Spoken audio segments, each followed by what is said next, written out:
skip from place to place, but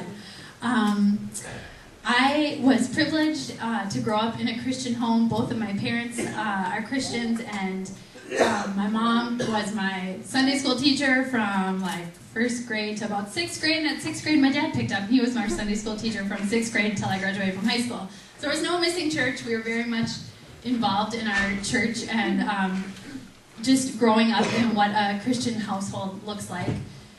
To which I just assumed that's what everybody's home looked like, and it really wasn't until I was in the second grade, and I went to a slumber party, my first sleepover at someone's house from school, my friend Angela, that I realized, my goodness, our family is so different than Angela's family.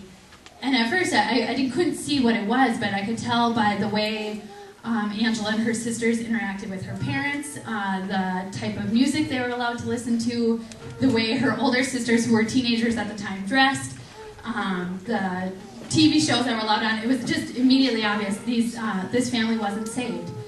And so at that point, at second grade, I started to realize being Christian means being different. And I grew up being involved with a youth group all through my high school years, which was awesome. I had a great youth pastor who really just spoke the truth to us, and it was wonderful. I also worked at Trout Lake Camp for 9 summers. I wanted to make it 10 so I could say I worked at Trout for a decade, but I got too old.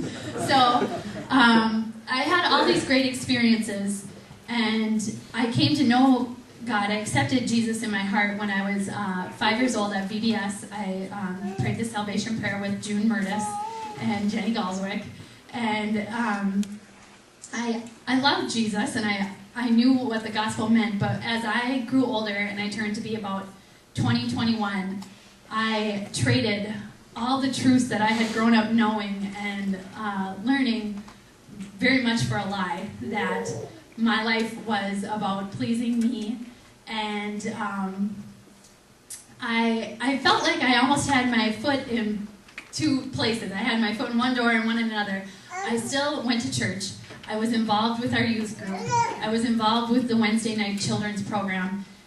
And by all stretches of the imagination, what Mount of Olives, my former church, saw of me, I was this good Christian young 20-something-year-old. What they didn't know is that the rest of the days of the week, and mostly Friday nights and Saturday nights, were spent living very much like an ungodly average 21-year-old woman who was out drinking a lot, going out dancing with my friends, and I had a boyfriend who was not saved. We were not keeping things pure whatsoever. And I just was living a complete lie that I could have it both ways, that I could show up on Sunday morning and be one person, and that the rest of my life I could live just pleasing myself. And I still, at that point, was going to Trout Lake Camp during the summer, and it was funny because when I would go there, my heart just yearned to be like some of my dear friends who I went to Trout Lake with, and mostly my good friend Molly. I saw her life, and I saw she wasn't just a 3 months out of the year Trout Lake Camp Christian. This was who Molly was, and I had this great desire to be more like Molly. But instead, I would leave camp, and again, I would just be so deceived. And a lot of what deceived me, I was very much into myself. I cared a lot about my looks. Any spare penny I had was spent on clothing and shoes, and I used to brag about it, but at one point I had 50 pairs of high heels, because that mattered. That made you a fancy lady. And so when you would come into my apartment, I had high heels lined up, and I very much felt like I was living this glamorous life similar to Carrie Bradshaw, if any of you would know who that character is from a really terrible TV show, Sex and the City, and I felt like that was so glamorous. That is my life. I'm like this TV character, but yet my heart yearned for what I knew was truth and what I knew was the better thing. And part of that was I have a very close relationship with my cousin Jessica, and I had felt that the more I changed my lifestyle and was living this very ungodly lifestyle, there was a wedge between Jessica and I mostly felt it because she, like Molly, was growing in her faith and growing in her walk with God, and I was going in the other direction, and I had such a desire to be more like Jessica, which I know it's not about being like another Christian, it's about a relationship with Christ, but it was very hard for me to leave Jess and to leave Trout and just still live this very ungodly lifestyle. And I felt like I was very good at deceiving things. I don't think Jess knew that was really my lifestyle. I know people at my church didn't know that. I was just such a good little liar. And it wasn't until I was at a youth retreat. I went with Eric. He was the youth pastor at Mount of Olives. And I was one of the youth leaders. We took the kids to a winter retreat. And Eric, the message that he spoke on that weekend was, why not now? And the whole point of the message was, why not just jump in and really live this Christian life out now? Why keep saying, I'll get to it?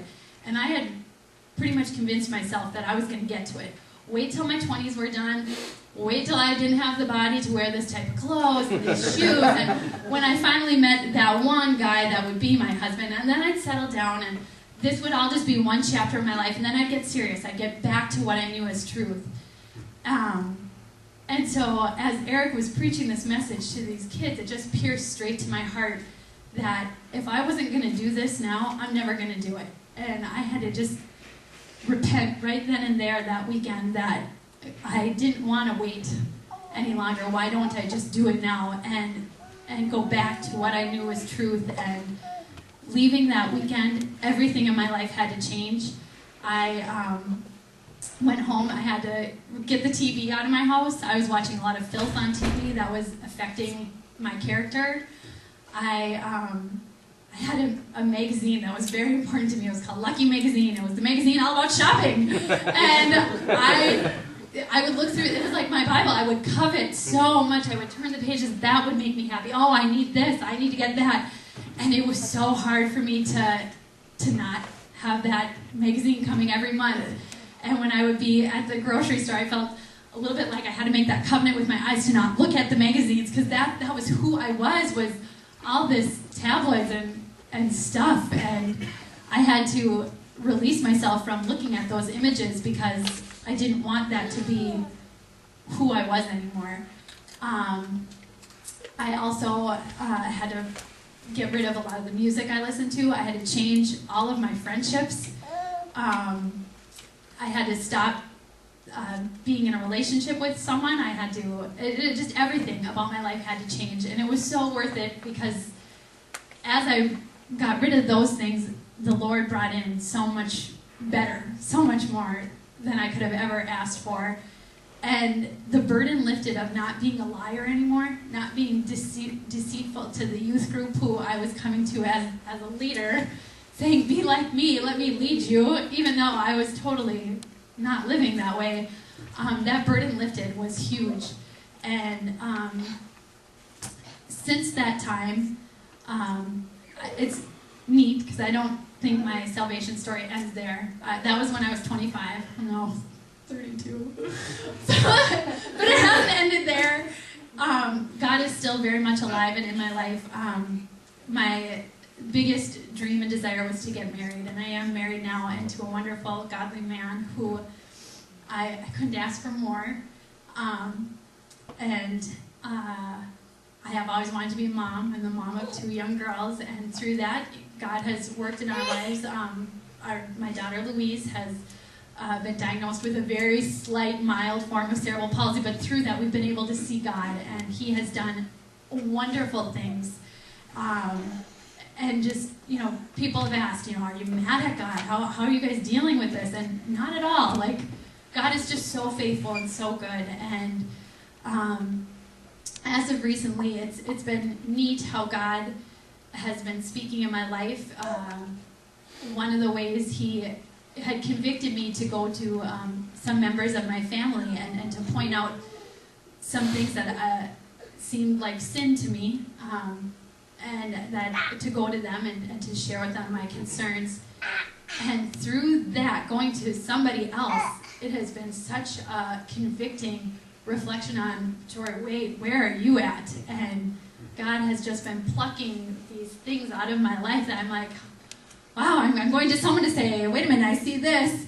And yet, I've seen in my own life that just sin, that, salvation is just such a continuing process. And it's been so neat. And one of the many blessings is my relationship with Jessica. As I said before, there was a real wedge drawn where for a long time I didn't have a relationship with Jess. And as of very recently, she watches my daughter every Tuesday, so I can bring my other Lulu, my other daughter, to her therapy appointment. So she watches Audrey, and that was a huge answer to prayer. Who could watch Audrey while we're going to therapy? And she and I have just been able to have some really great conversations lately about what God is doing in our lives. And this book, Crazy Love, that we're all reading, Jessica's reading a book called Radical. And we've just had so many great talks about living this life out crazy and being radical. And I feel like I lived it out crazy for myself, and it got me nowhere.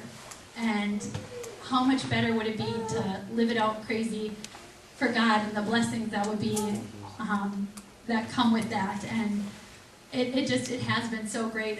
I know my heart, the sin of materialism is very big for me. It's still very hard, and I feel like I've traded the high heels. Now that I have a house, I'm more of a let's decorate the heck out of that house, and I like that. And I always say I feel like a little bit like a crow. How crows, when they see something sparkly, they go and pick it up and they bring it to their nest, even though a crow has no need for a sparkly thing. They're not going to do anything with it.